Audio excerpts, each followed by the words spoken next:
پہلا وزیر اس نئے وزیر سے حسد کرنے لگا اور اس کوشش میں لگ گیا کہ اس کی کوئی غلطی معلوم ہو تو بادشاہ کے علم میں لائے اور اسے سزا دلوائے، لیکن درویش وزیر اعظم ایسا عقل مند اور نیک دل تھا کہ اس کے کسی کام میں عیب نکالا ہی نہ جا سکتا تھا۔ بہت عرصے کے بعد حاسد وزیر کو ایک ایسی بات معلوم ہوئی کہ وہ بادشاہ کو درویش سے بدظن کر سکتا تھا۔ بات یہ ہوئی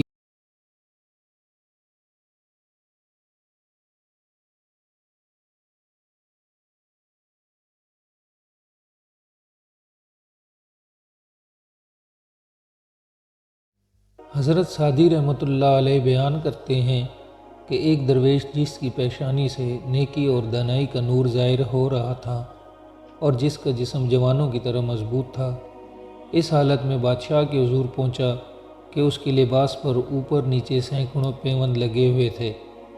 بادشاہ بھی دانا اور مردم شناس تھا۔ اس نے درویش کی گفتگو سنی تو اندازہ کر لیا کہ اس شخص کی خدمات مفید ثابت ہوں گی اور اسے اپنے ملازموں میں شامل کر لیا۔ درویش نے غسل کر کے نیا لباس پہنا اور اپنے کام میں مصروف ہو گیا اور پھر ایسی محنت اور روشمندی سے خدمات انجام دیں کہ ترقی کرتا وہ وزیر اعظم کے عہدے تک پہنچ گیا۔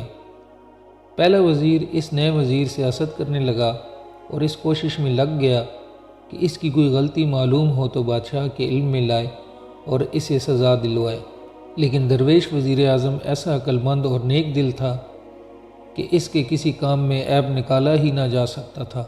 بہت عرصے کے بعد حاسد وزیر کو ایک ایسی بات معلوم ہوئی کہ وہ بادشاہ کو درویش سے بدظن کر سکتا تھا۔ بات یہ ہوئی کہ دو ایسے غلاموں سے جنہیں بادشاہ ان کے بہت زیادہ خوبصورت ہونے کی وجہ سے پسند کرتا تھا، درویش وزیر اعظم کی دوستی ہو گئی۔ یہ دونوں غلام وزیر اعظم کے بہت زیادہ نیک اور عقل مند ہونے کی وجہ سے اسے پسند کرتے تھے اور فرصت کے وقت اس کے پاس آ جایا کرتے تھے۔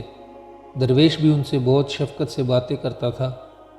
حاسد وزیر نے ان کی اس پاکیزہ دوستی کو اور ہی رنگ دیا اور نمک مرچ لگا کر یہ من گھڑت داستان بادشاہ کو سنا دی کہ نیا وزیر اعظم بہت بد چلن ہے اور حضور کے خوبرو غلاموں کو ورغلا رہا ہے۔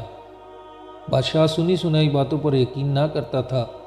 اس نے الٹا شکایت کرنے والے حاسد وزیر کو جھڑک دیا، کہا تو اس کی قابلیت سے حسد کرتا ہے، لیکن اتفاق سے انہی دنوں ایک ایسی بات ہوئی کہ حاسد وزیر کو سچا بن جانے کا موقع مل گیا۔ ہوا یہ کہ درویش وزیر اعظم نے کسی وجہ سے غلام کی طرف دیکھا اور جیسے ہی دونوں کی نظریں ملیں غلام مسکرا پڑا۔ حاسد وزیر ہر وقت طاق میں رہتا تھا۔ اس نے فوراً بادشاہ کو یہ واقعہ دکھایا۔ دونوں کو اشاروں میں گفتگو کرتے دیکھ کر بادشاہ غصے سے بے قابو ہو گیا۔ اس نے درویش کو سزا دینے کا فیصلہ کر لیا، لیکن غصے کی حالت میں بھی اسے یہ بات یاد آ گئی کہ جب تک پوری طرح تحقیق نہ کر لی جائے کسی کو سزا نہیں دینی چاہیے۔ چنانچہ اس نے درویش وزیر اعظم کو پاس بلایا اور کہا، اے شخص، ہم نے تیرے بارے میں خیال کیا تھا کہ تو بہت شریف اور قابل ہے اور اسی وجہ سے تجھ پر اپنی سلطنت کے راز ظاہر کر کے تجھے وزیر اعظم بنا لیا تھا، لیکن ہمیں افسوس ہے کہ ہمارا یہ اندازہ ٹھیک نہیں نکلا۔ معلوم ہوا تو بہت آوارہ اور بد چلن ہے۔ یہ کہہ کر بادشاہ نے غلام کے ساتھ اشارہ بازی کا حال سنایا اور کہا، بتا تجھے اس گناہ کی کیا سزا ملنی چاہیے؟ درویش وزیر اعظم سمجھ گیا کہ یہ حاسد وزیر کی کارستانی ہے۔ اس نے نہایت ادب سے جواب دیا، حضور مالک ہیں، جو سزا چاہیں دیں، لیکن سچ بات یہ ہے کہ حضور کے ان غلاموں سے میل جول رکھنے کا وہ مطلب ہرگز نہیں جو حضور کو بتایا گیا ہے۔